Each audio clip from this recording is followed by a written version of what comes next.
him 18 months, and now his new study shows that the cancer is progressing. Ugh.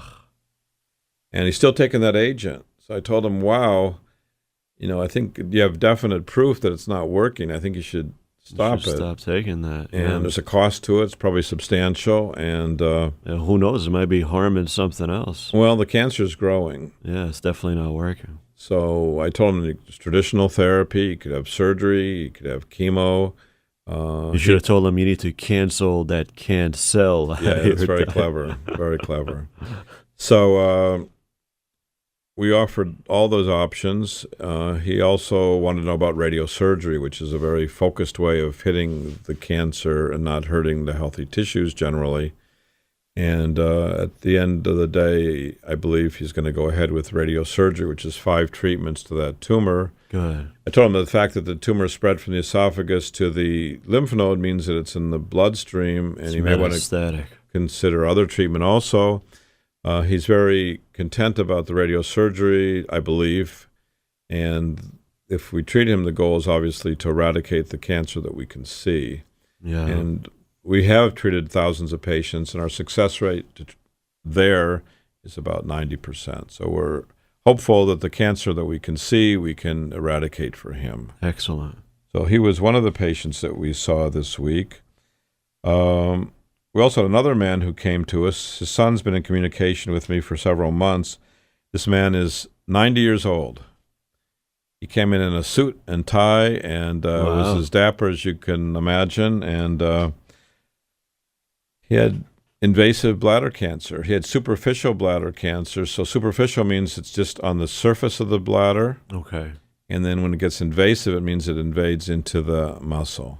Mm. So for 3 years, he was found to have superficial. He was treated with scrapings and local treatment, and now it's invaded. And his urologist sent him elsewhere, and he came to us for evaluation. And we have a pretty good track record in actually saving the bladder.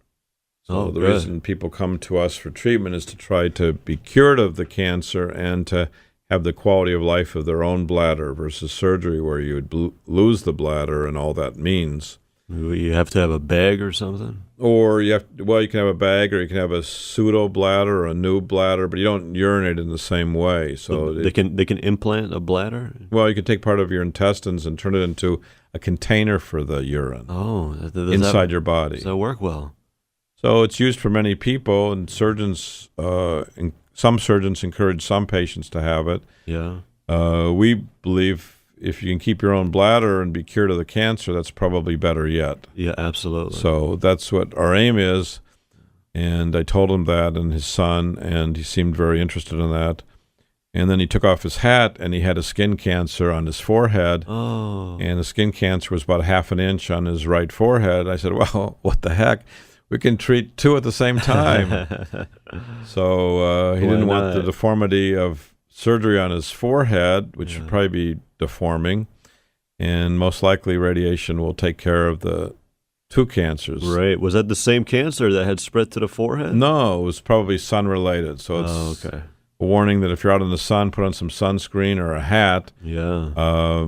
We hopefully intend to treat both cancers simultaneously. So he'll get 2 for 1. And in fact, because you do 2 for 1, you don't even pay for the second one, because that's the nature of insurance in America. Yeah.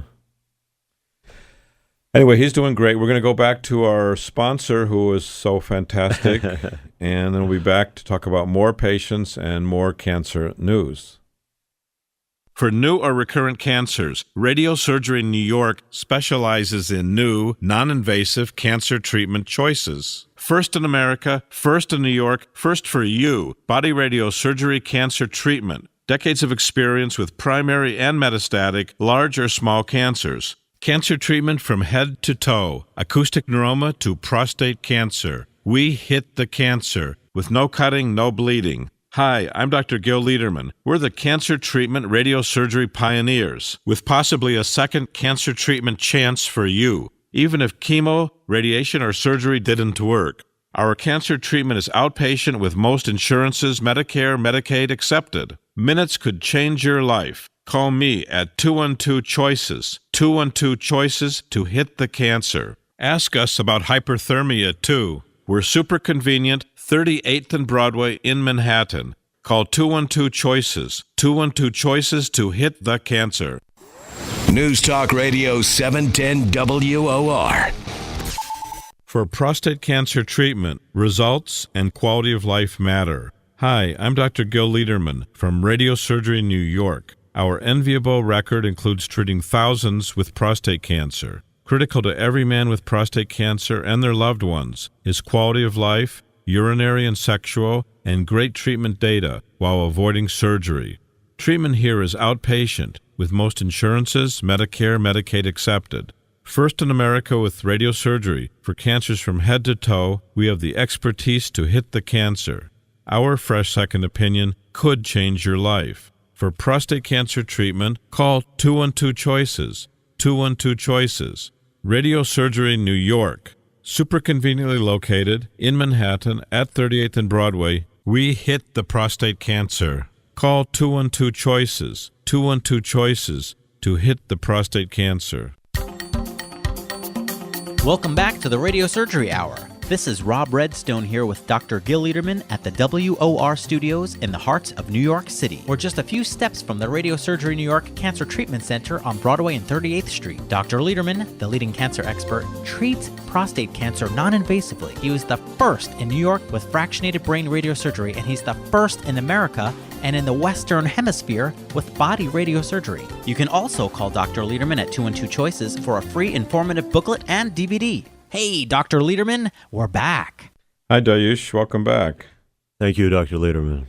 So before we talked about what happens to better medical procedures that are not the newest medical procedure. Do you remember that? Yeah, that doesn't necessarily mean that they're better just because they're newer. Right. So there's a new report that was in the August issue of Mayo Clinic Proceedings. And they analyzed every issue of New England Journal of Medicine, which is considered America's most prestigious medical journal. Yeah, they analyzed every one. Yeah, and they went from 2001 to 2010. Okay. And they found 363 studies examining an established medical practice. Okay. And in 146, so nearly half of the studies, they found that the currently used drug or procedure was no better and maybe even worse than the previous one. Wow. Wow, that gives you a lot of confidence in what's coming out, huh? Well, but sometimes people are to blame. They chase the newest, and sometimes the oldest has a long track record over years and years. Yeah. And sometimes say, well, the newest, and presume that the newest is better. And they found that 40% of the established practices studied were ineffective or harmful. Oof, that's not good. 40% were ineffective or harmful. The saying, if it ain't broke, don't fix it, comes to mind. Something like that. Yeah. Okay, of established medical practice, 38% were beneficial. Okay. And 22% were unknown. Huh. And something we talked about on the show, actually the last couple of weeks, including you brought it up today, among the practices found to be ineffective or harmful was the routine use of hormones in postmenopausal women. So you talked about estrogen in postmenopausal women, harmful. Yeah. And since women were advised 10 years ago to cut down or stop hormones, the rate of breast cancer and the rate of other cancers, including ovarian cancer, has dropped. Right. We talked last week, ovarian cancer has dropped by 2.4% per year since then. So it's very interesting that what they're talking about relates to other things that we are talking about. Yeah. Other things that were ineffective or harmful were high-dose chemotherapy and stem cell transplant, which was a very expensive treatment for breast cancer, found no better than conventional treatment. And also intense glucose lowering in type 2 diabetes in intensive care. It actually did not reduce heart attacks and episodes, but actually increased mortality. So there was more deaths in people who were more vigorously treated. Wow. And then there were some doctors who refused to give beneficial therapies despite a lack of evidence that they were harmful. Well, isn't that just illegal, though? Well, not necessarily, and I've read about this quite a bit recently. Vaccines have been withheld from multiple sclerosis patients to think that they would increase flare-ups when it's not true. Wow. Women with lupus were denied oral contraceptives for fear it would increase the severity of the disease. That's not true either? And not true. Wow. Epidural anesthesia was delayed in childbirth, thinking it would increase the rate of C-sections. And good studies showed that none of these fears were justified. Wow. Let me ask you about that stem cell one, though, because I think the overwhelming understanding is that that's sort of the way to go, especially when it comes to cancer treatment. So how is that on the bad list here? Well, it's been studied. It's a very expensive procedure for women with breast cancer we're talking about now. Right. And it was analyzed in randomized studies like we talked about earlier on the show, phase 3 studies. Stem cell transplant for breast cancer versus usual therapy, and it was not better. Wow. Wow. So you're talking about huge risks, huge costs, and no improvement. That's so disappointing. One of the doctors said doctors often talk about procedures that lack evidence because they seem to make sense. Dr. Prasad, who was quoted, said, "They all sound good if you talk about the mechanisms. You have to, if you have cholesterol-clogged arteries, it makes sense to open them up and it will help. But it was studied and it didn't improve survival." Huh. So he says, patients like to talk about mechanisms. They gravitate towards the nuts and the bolts, what to do, how does it work? Right. But the real question is, does it work? What evidence is there that it does for you what it says it's going to do? And are there trials that show that it actually works? You shouldn't ask how it works, but rather whether it works at all. Yeah. Who's that quote from? That's Dr. Prasad, and he's talking about this article that was in Mayo Clinic Proceedings this month, August. So it's a new journal, new news. Yeah. And it's something really for people out there to consider. Is my treatment the newest, or is it really better treatment? And I think most of us want better treatment. Yeah, whether it's the newest or not. Absolutely. And there's also a study out this week that talked about women's cancer risk and height. Oh, height. Height. Did you know there's a relationship? I had no idea. So the taller you are, The less likely you'll... No, just the opposite. Oof. Taller women have a higher chance of cancer, and also taller men have a higher chance of cancer. Oh, that's terrible. Well, that's right. And women's cancer risks increase with her height. It's a new study. There were 21,000 postmenopausal women studied. And the taller a woman is, the greater her chance for cancer, including breast cancer, colon cancer, skin cancers, and others. And it was published in a journal, so it's real stuff. It's not just some cockamamie theory. Yeah, but do they understand why that is? Or Not is completely. No. Huh. It was published in a journal called Cancer Epidemiology, Biomarkers and Prevention. It would be like a height gene is also a cancer Well, gene. okay, what's height gene? I mean, that's actually what doctors were looking at, but it's not height gene. They were looking at hormones and growth factors that influence height. Okay. And maybe those same hormones that stimulate height can stimulate cancer. Wow. So no one knows really what the cancer risk is caused by in people with taller stature. Maybe hormones, maybe growth factors that promote both height and cancer cells. Mm-hmm.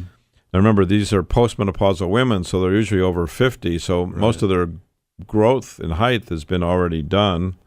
Right. It may be that height increases the surface area of organs. So taller people have bigger organs, Sure. and the bigger organs results in more cells, and more cells are at higher risk for cancer than less cells. Right. So if you have a bigger kidney, the cancer risk increases just because there's more kidney cells in the kidney. Right. So that's one possibility. So we don't know that. Wow. And as I said before, other research has shown an association between height and cancer in men. taller men were at a higher risk for prostate cancer.